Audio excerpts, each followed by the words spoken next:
Everyone, welcome back to Morning Cup. I am so honored today because I have Ellyse Colson with me, and Ellyse is a former teacher turned virtual assistant turned business coach. After struggling to start and create a business that would allow her to quit her 9 to 5 and spend more time with her kids, she became passionate about helping other freelancers to skip all the yuck and really embrace the pieces of running a business that are fun. This is where her coaching business was born. She now works with freelancing moms to create consistent 5K months while working only 20 hours a week. When isn't helping moms own their awesomeness, she is spending time with her 3 kiddos and her husband in Denver, Colorado, down the street from me. How are you doing today? I am doing very well. Thank you for having me. Absolutely. It's a complete honor. And I would love for you to just really dive into your entrepreneurial journey because I know it's been a lot of twists and turns and pivots. Man, I mean, and what's so funny is like, I'm now 4 years into my business, a little over 4 years. And you would think that at some point it would like slow down or like stop making super huge changes. And it's just not the reality. And so, I mean, for me, starting a business was never something that was on my radar. Like from the time I was 7, I was like, I'm going to be a teacher. Like that's the thing that I'm going to do. I want to teach. Like I love it. It's so fun. And I did it. So I went to school to be a teacher. I got the first teaching job. I was teaching. And as I was teaching, and what's so funny is like my mom totally called me on it, like long before I even started my teaching journey. But she was like, you're not going to want to stay a teacher. You're going to want to go do like admin stuff and like helping other people. And I was very stubborn and said no. But about 6 years into my teaching journey, I decided I wanted to do admin stuff because it gave me a little bit more flexibility. And that was when we were like starting our family. And I just didn't want to have to be working all of the different nights and weekends that you really do as a teacher. There's a whole bunch of extra work. And then while on maternity leave with my daughter, who's my second child, I ran across this webinar for working from home as a freelancer to help other people with the stuff that they need help with in their businesses. And being an introvert, like there was a lot of draw to like, you may not have to leave my house. I can like work from home. And the only like connection that I had to freelancing was like freelance writers. Like you heard about freelance writers who would write for different publications. I was like, that's not me. I'm not a writer, whatever. And I signed up for this women's program. And it was just like totally blew my mind because I mean, I had never even thought about doing any sort of work like this. And so I started as a virtual assistant, just like a general virtual assistant, because I mean, as a teacher and even as a school administrator, I had all kinds of like organizational tools and tricks and like helping people stay on top of things. And that was like, I was really good at that. But it was really hard for me. I very much was not willing in the beginning part of my business to really step outside my comfort zone and talk to people that I didn't know and put myself out there and even talk to the people that I did know to tell them what I was doing inside of this new business that I had created. And so I struggled really, really hard to even try and find my first client. And so it took about 6 months until I found my first paying client. I had some really horrible barter stories that I did before I even found my first paying client. And then even after that, I still struggled for like another 6 months. I had like 17 discovery calls. None of them converted. And I was like, what am I doing wrong? But I did finally start to like gain momentum and gain clients about a year after I started my business. It was going really well and it was awesome. And then 18 months into my business, I lost 2/3 of my clients in the matter of like a month. And that was devastating. I was like, do I even really want to keep doing this thing? Like, it's so hard for me to find clients. I feel like when people ask me what I do, I don't really have a clear understanding on how I help people. Not to mention, it was more like I was collecting clients than it was like creating a business. I was trying so hard to replace my 9 to 5 income, which was a pretty high threshold. I mean, I had to replace my 9 to 5 income before I could quit my job. And needing to create at least $5,000 months was hard given the sort of work that I was doing. And I felt like I didn't necessarily have the support and tools that I needed to get me to like maintaining and serving clients, but also continuing to network and bring in new clients, and like clients that I actually loved working with and who appreciated the work that I was doing with them.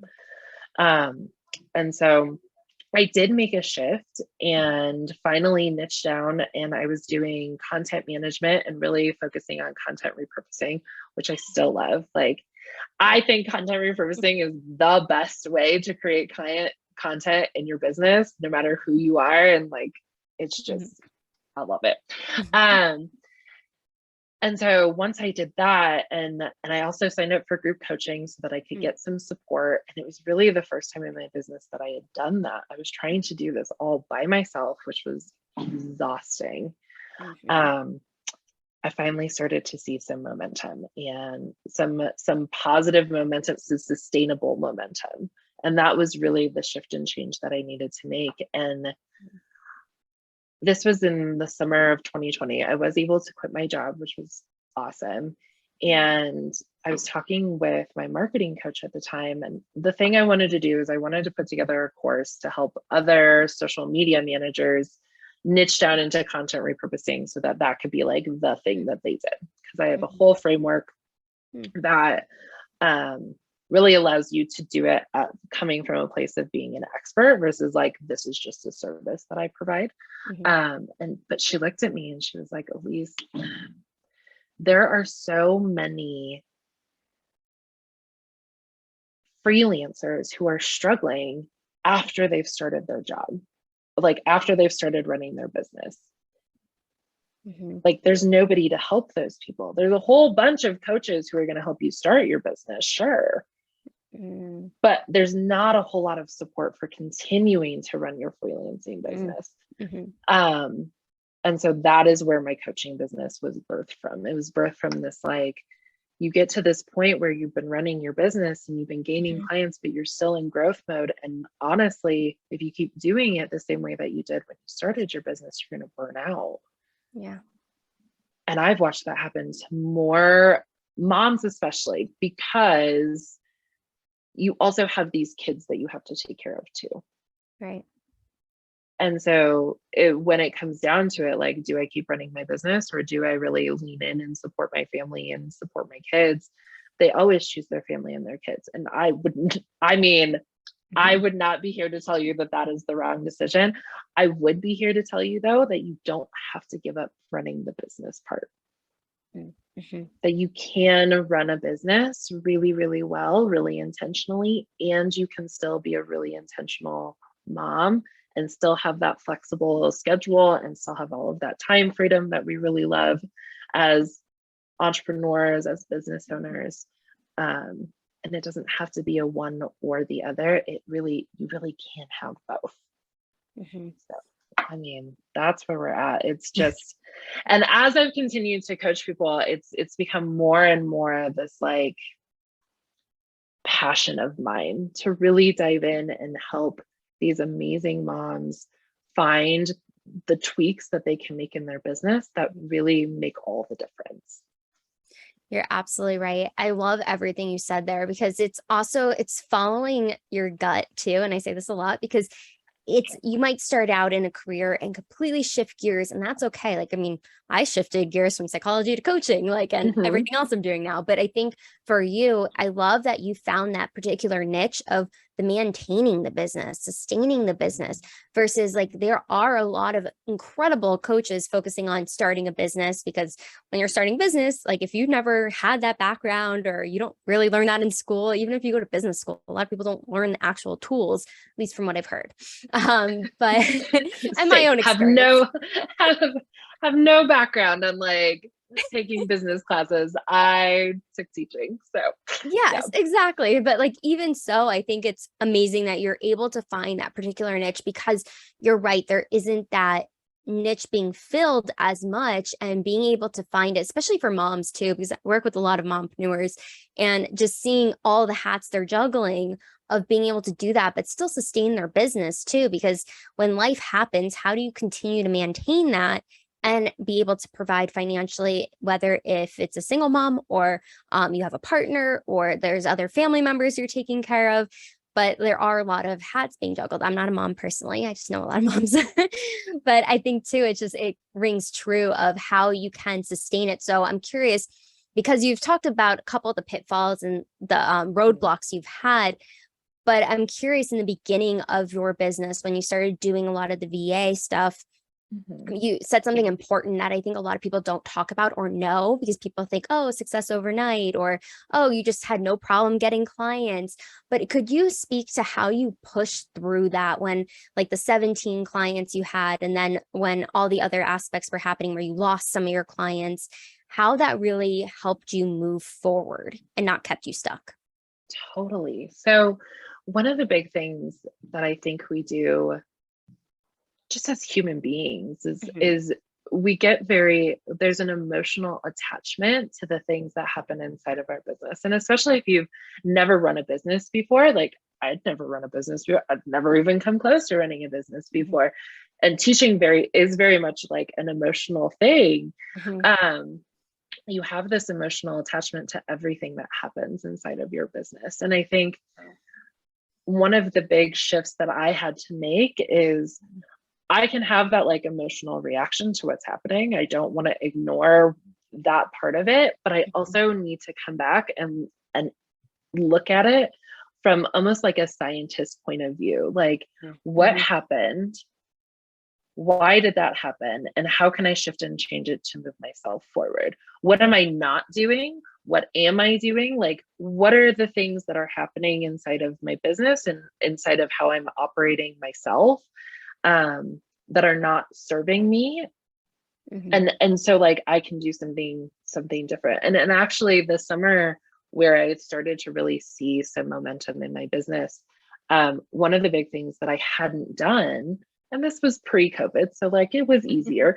I had never gone to like a networking event at all. And so like we talked, like I told you, one of the hardest parts is like I wasn't actually like talking to anybody.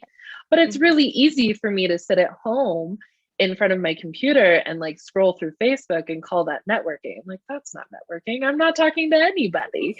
Or like popping into Facebook groups and again, scrolling, not talking to anybody. But to me, I'm like checking the box that's telling myself that I'm networking. I actually went to 3 in-person networking events in like 2 weeks. It was like, for somebody who doesn't totally love being around a whole bunch of brand new people that I've never met before, like I just stepped way outside of my comfort zone. And so I went to these networking events, and it wasn't so much that like I gained a lot of business from going to those networking events, but I gained a better understanding of who I was serving by going to those networking events. And I gained more confidence in talking to people about what I was doing. And I mean, confidence is a huge piece of running a business and running it well. And a lot of like I see people ask all the time, like, how do you gain confidence in something? And the biggest way to gain confidence is to go and do the thing. You're going to gain so much confidence from just the experience in itself.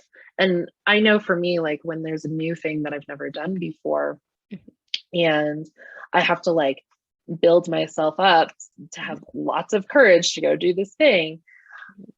Once I've done it, once I've seen the mechanism of how the thing works, it's no longer scary to me because I know that I've already done it before.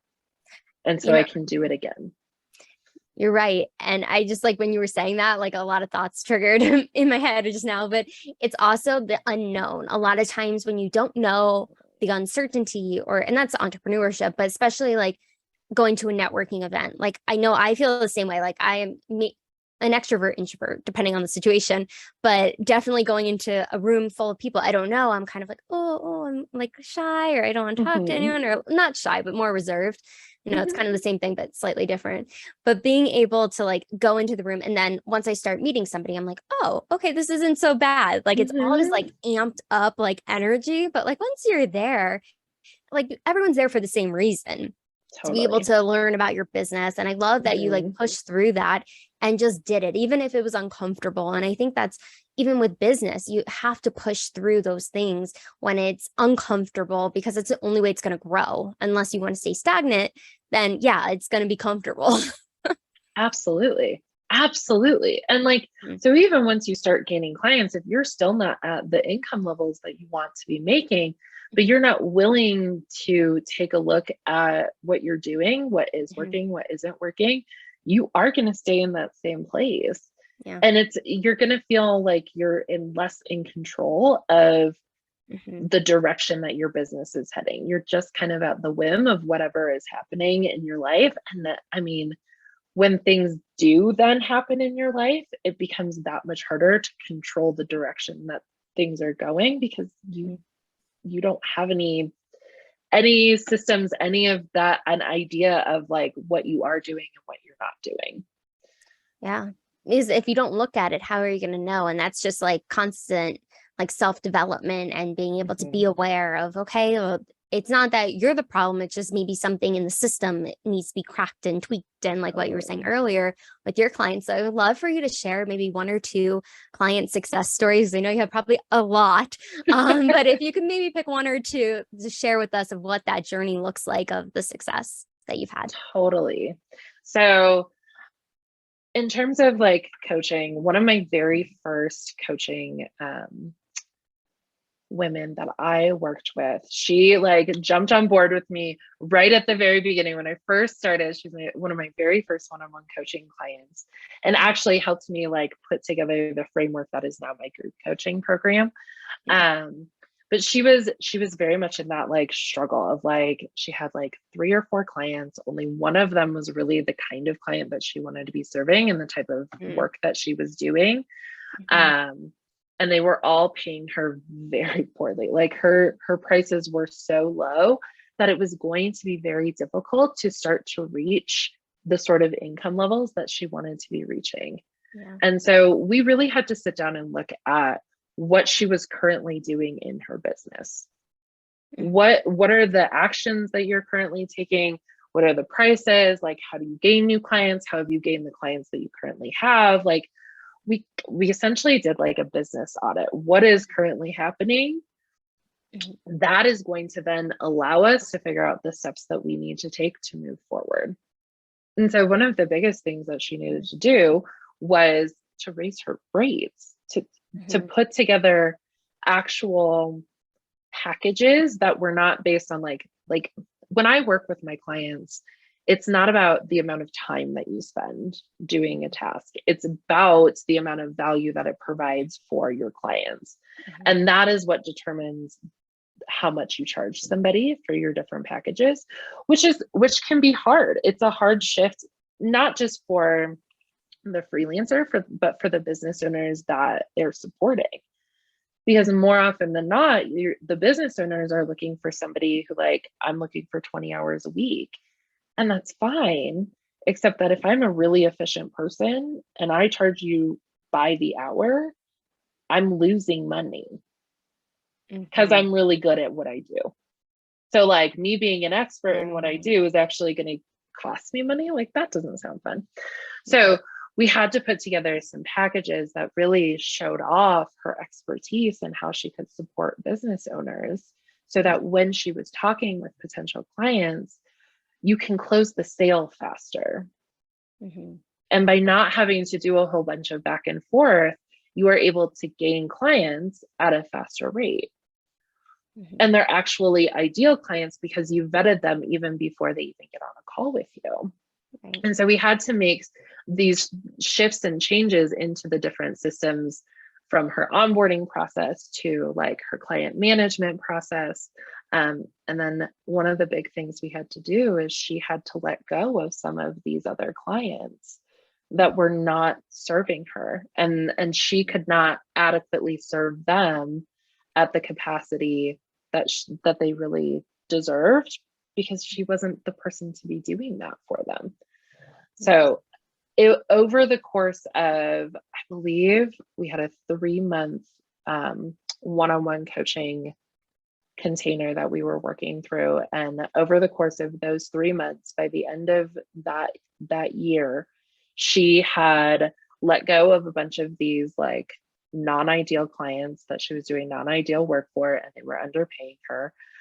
She was able to gain 3 clients that were within her ideal scope, and she 5x'd her income that she had been making.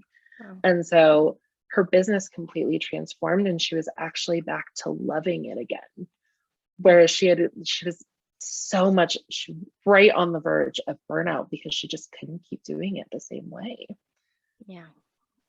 I love that you broke that down too. And what an amazing success story as well of just how, when we start working in our business and realizing too the value we have to offer, because I know a lot of people I've spoken to myself personally in the beginning, it's like, well, I'm going to charge by the hour, or it's like more the value, the experience. And I love that you really focus in on the short amount of time, because time is so valuable, and being able to like help your clients working only 20 hours a week, or being able to really finagle what makes sense based off of their experience, the value they bring, and what you bring too, and just all the learning experiences you've had, but being able to take that knowledge to your clients as well, and being able to help them and empower them essentially to really ask for that, increase the prices, because even inflation, right? Like just looking at like how prices, nobody asked us if we wanted that. Right.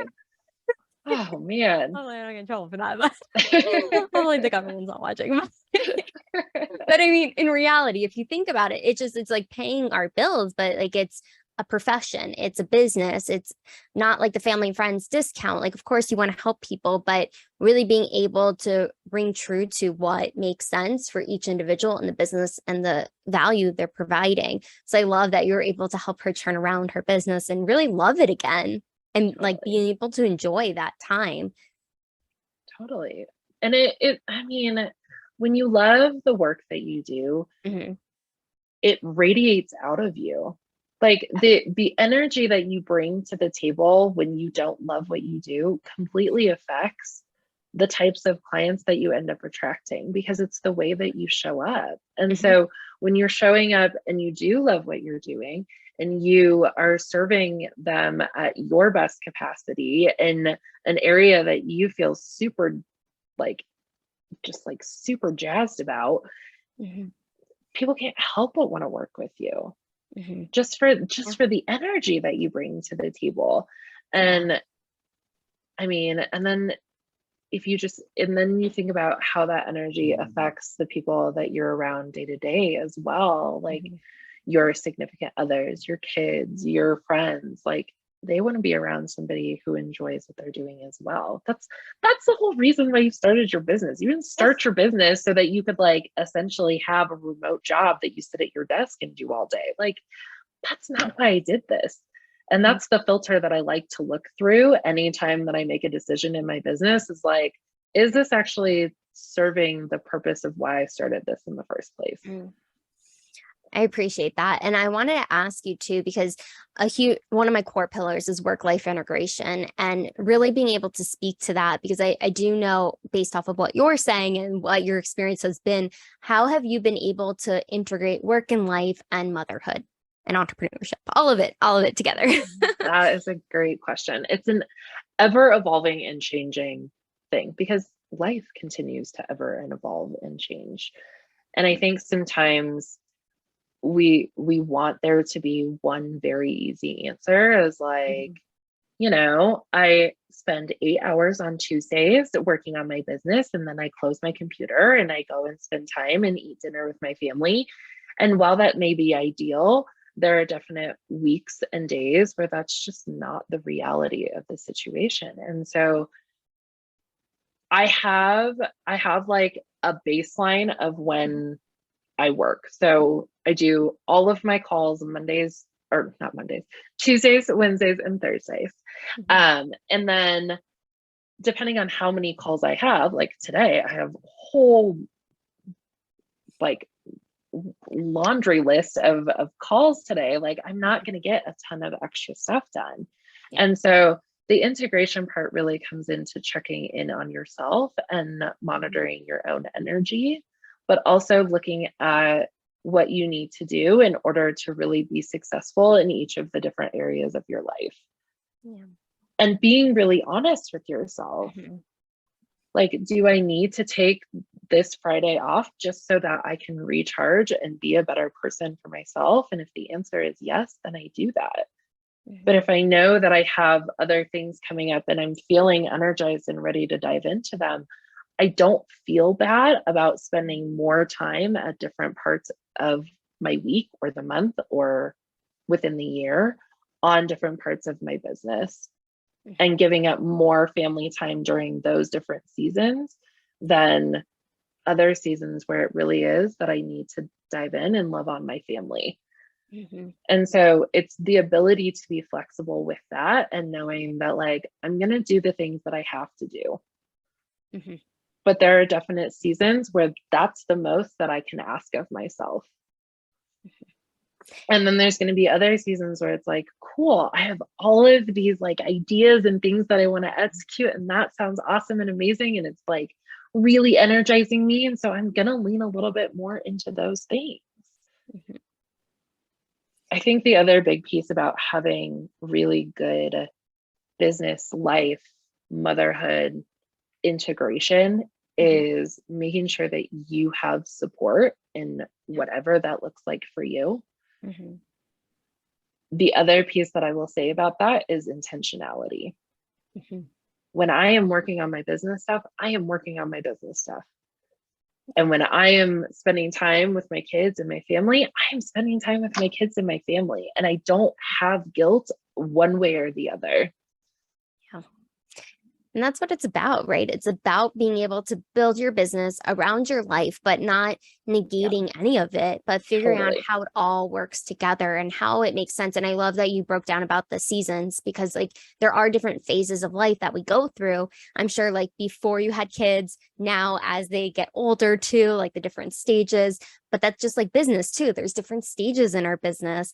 And I think it's important to prioritize where our time goes. But I love that you said the intentionality as well of understanding like, where is that time going, being present in those moments so you have more energy. Because I know like a lot of different people, they have their hands in a lot of pots, and that's definitely was me. And I'm very stubborn when it comes to that, but realizing if I'm focused on one thing, how much further it's going to get, or how much the relationship's going to grow, like all those factors are so imperative.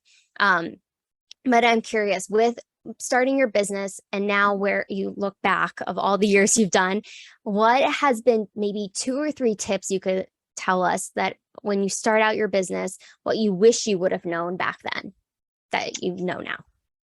Oh, that's a good question. One of the big things that I wish, not so much that I didn't know it, but I wish that I really would have leaned into it more, is this idea that everyone that you talk to is helpful for your business, no matter what the conversation is.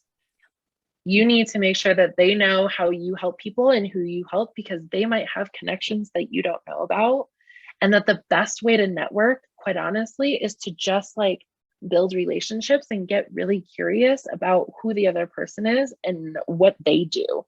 Because we love to talk about ourselves, right? Like everybody loves to talk about like the thing that they do. And so how can you help people? And if you enter conversations with that mentality, like it's just going to skyrocket from there.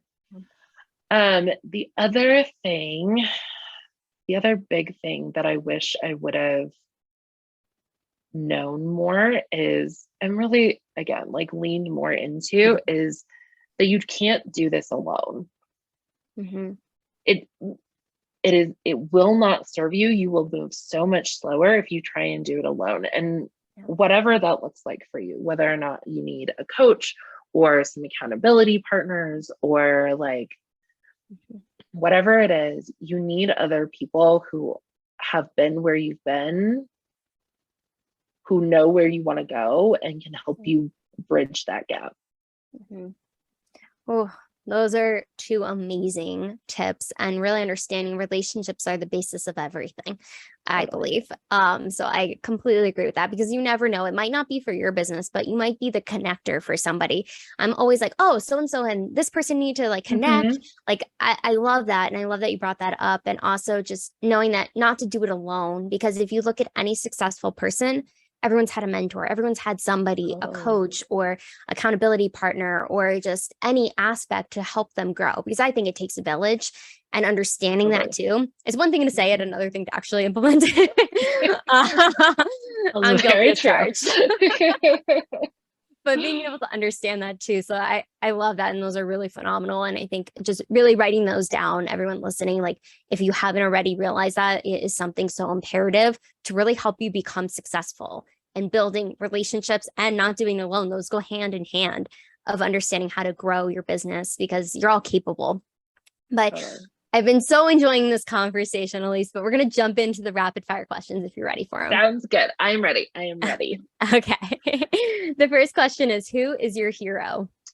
So this is so cheesy. My hero is my mom. She's been through a lot, and she just she's just so awesome. If I can be half the mom that she is, we'll count it good. Moms are the best. And look who she raised, you know? Man, it makes sense. So what motivates you to work smarter? I know we kind of touched on it a little bit, but. Totally. One of my biggest motivators, honestly, is getting to see the transformation that people have once they start to like get it. It's the light bulb moment. It's the thing that I loved about teaching too, is like, once you see that light bulb moment, you can't help but like get excited for them. And then that helps to like boost you and want to help more people. Yes, that ripple effect. Totally. And if you were to be a superhero, what would be your power or powers? I would want to freeze time. Interesting. I think that's one that we like forget. I don't know that it's so much a superhero power, but like I watched Charmed when I was like, when I was younger, and one of the women, she could like freeze time. I was like, that's so cool. Do you know how much I could get done? Like if I could just like freeze time, like cool, go take a nap. That's a good one. I haven't heard that one. Yeah. If you could share a meal with any 4 individuals, living or dead, who would they be? Oh, this is such a hard question. I was like, who do I even want? So one of them would be my brother. He just passed away in May, and so like I was like, thank you. Be him. But then I was also like, if I was to sit down with anybody, I want to laugh. I want to laugh a lot. So I was like, Reese Witherspoon would be one of them. She's so funny. Follow her on Instagram. She's hilarious. Emma Stone is also, she is very, very funny. And I mean, I think most people want it to be like profound people, so like ask them lots of questions, but I really just like want to laugh and get to know people. Relationship building. Totally. And then the last one would be probably like a former president. Like I would love to sit down with Barack Obama. Like I would just love to like pick his brain and hear like all of the things from him. I think that would be fabulous. That's so funny. I had this like gut feeling. I was like, oh, I feel like she's gonna say him. So weird. Sometimes I have this thing. I don't know. Anyways. We're connected. We are. So if you were to look at your life thus far, what has been the most daring thing you've ever done? Hands down, having kids. Like growing children and then birthing children and then like continuing to raise children. I mean, when people are like, cool, what have you done lately? I'm like, I grew people with my body. What have you done lately? Yeah, that's like a superpower. Crazy. Crazy. Yeah, it seems very painful, but you know, I'll get there. I'll get through it. Get through that. Good. What is the phone app that you use the most? For me, it would definitely have to be Voxer. Mm. I love using Voxer to communicate with my clients and like, have little mini coaching sessions over on Voxer. It's a great way to stay connected too with other like my accountability partners. It's just nice to create community in it, and you can stay in touch with people without needing to be face to face all the time, which can be hard. That's true. And it's also, you get to hear their voice, their energy, Totally. all of that wonderful stuff. And so if you were to have a movie about your life thus far, who would play you? Rachel McAdams. Ooh. She's just so cool. Yeah, she's a great actress. Yeah. Yeah. I love her. And what is your favorite family recipe, whether it's traditional or you love making together as a family? Mine would be pierogies. Yeah, my dad's side of the family is Polish, and living in Denver, like there's not a lot of Polish food. So whenever we go back to visit my dad's family, like pierogies are definitely top of the list. I love it. They're so yummy. They are really good. I'm sure your families are really good. Yeah. So if you had to describe yourself as an animal, personality, style, type, what animal would you be? I would be an elephant. And that's so fascinating.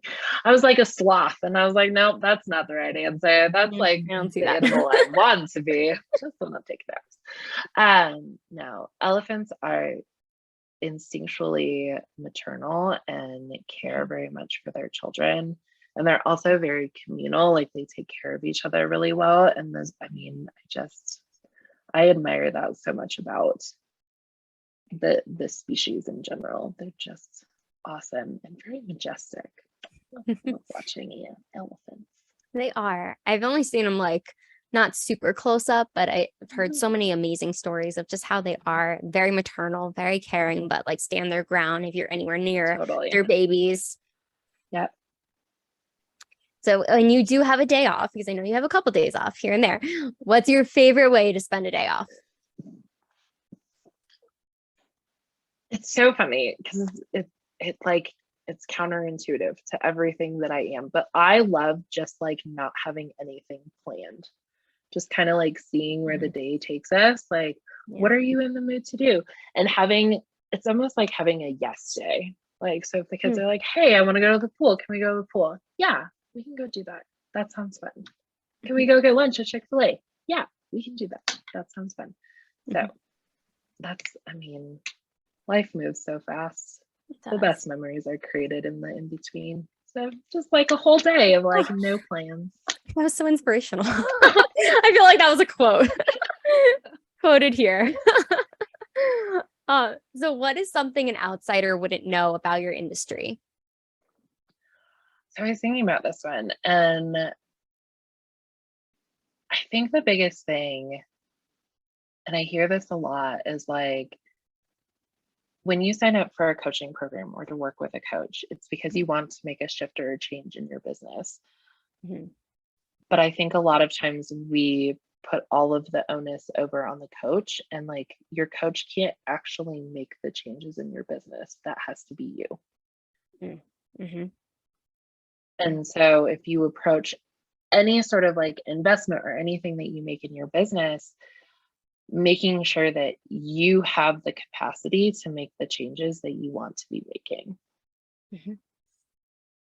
Yes, that's what it's about. Because we can show people how to change, but they have to take the action. I can give you all of the steps. I can literally lay it all out for you. And if you never take action on it, your business isn't going to look any different. Wise words. But Ellyse, where can people find you, hire you? We're going to link everything below, but if you could let us know too. So one of the best places to hang out with me, because I love talking to people. Yes. Would be over in my Facebook group. It's called the Consistent 5K Freelancers Collective. It's a great group. I mean, we just love hanging out and talking to people. And then over on Instagram, it is my first name _ last name _, which will be linked in the comments because you will not spell it correctly. Like not guessing. Nope.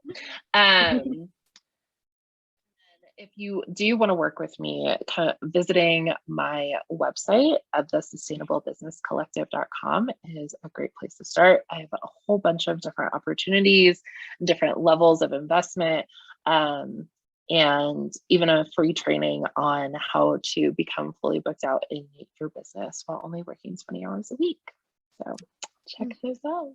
Yes, we'll definitely have everyone check them out. They'll be linked. But Ellyse, thank you so much for coming on. It was so fun chatting with you today and just hearing your journey.